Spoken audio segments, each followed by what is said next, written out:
నటసింహం Balakrishna solo హీరోగా career start చేసి 4 దశాబ్దాలు దాటిపోయింది. కానీ ఆయన ఇన్నేళ్ల తన సినీ జీవితంలో తెలుగు చిత్రాల్లో మాత్రమే నటించారు తప్ప మరో భాషలో నటించే ప్రయత్నం చేయలేదు. బాలయ్య సమకాలీన నటులైన చిరంజీవి, వెంకటేష్, నాగార్జున వంటి హీరోలు తెలుగులోనే కాదు హిందీలోనూ హీరోలుగా ఎంట్రీ ఇచ్చి తమ అదృష్టాన్ని పరీక్షించుకున్నారు. అయితే వారిలో నాగార్జున మాత్రమే సక్సెస్ అయి అప్పుడప్పుడు హిందీలో సినిమాలు చేస్తున్నారు తప్ప చిరంజీవి, వెంకటేష్ కొన్ని సినిమాలతోనే వెనక్కి వచ్చేశారు. కానీ బాలకృష్ణ మాత్రం ఆ ప్రయత్నాలు ఎప్పుడూ చేయలేదు. అయితే 1992లో బాలకృష్ణ, బి గోపాల్ కాంబినేషన్ లో వచ్చిన రౌడీ ఇన్స్పెక్టర్ చిత్రాన్ని హిందీలోకి డబ్ చేసి 17 కేంద్రాల్లో విడుదల చేశారు. ఆ సినిమా అక్కడ మంచి కలెక్షన్లు రాబట్టింది. అలాగే మరికొన్ని సినిమాలు కూడా హిందీలోకి డబ్ అయ్యాయి. బాలయ్య మాస్ బాలీవుడ్ జనాలకు నచ్చుతుందని, దీన్ని దృష్టిలో ఉంచుకుని బాలకృష్ణను బాలీవుడ్ కి పరిచయం చేయాలని నిర్మాత ఏఎం రత్నం భావించారు. తెలుగు, హిందీ భాషల్లో ఒకేసారి నిర్మించాలని అనుకున్నారు.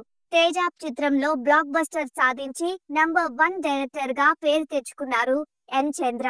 అలాగే తెలుగులో సూపర్ హిట్ అయిన ప్రతిఘటన చిత్రాన్ని హిందీలో ప్రతిఘాట్ పేరుతో రీమేక్ చేసిన విషయం తెలిసిందే.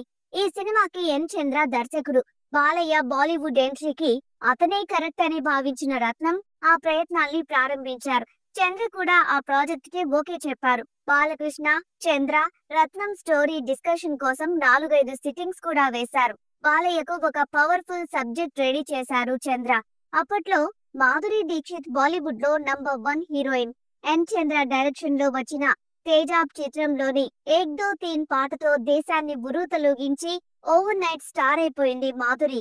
ఆ సమయంలోనే టాలీవుడ్ కి ఆమెను తీసుకురావాలని ఎంతో మంది దర్శక నిర్మాతలు ప్రయత్నించారు. కానీ బాలీవుడ్ లో నంబర్ 1 గా కొనసాగుతున్న మాధురి తెలుగు సినిమాల్లో నటించేందుకు ఆసక్తి చూపించలేదు. పైగా ఆమె రెమ్యునరేషన్ కూడా తెలుగు టాప్ హీరోలతో సమానంగా ఉండేది.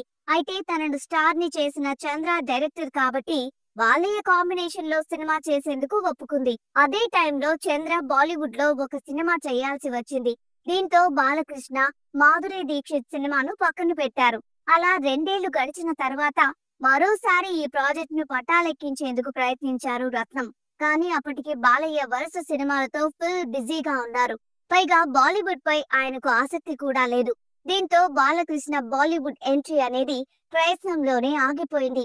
అప్పుడు తెలుగులో సూపర్ హిట్ అయిన కర్తవ్యం చిత్రాన్ని హిందీలో తేజస్విని పేరుతో రీమేక్ చేస్తూ రత్నం కూడా బిజీ అయిపోయారు.